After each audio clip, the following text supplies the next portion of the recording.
To factory reset the Garmin Fenix 8, Tactix 8 and Enduro 3, press and hold the menu button. Press it one more time to reach watch settings. Select it.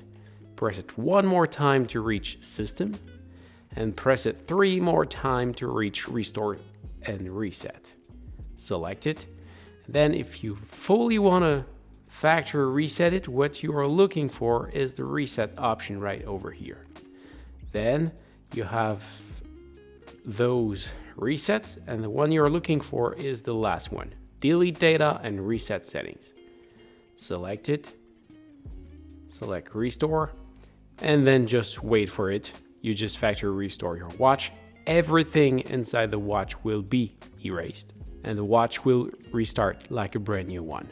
That doesn't erase anything on your Garmin Connect account, but it reset everything on the watch.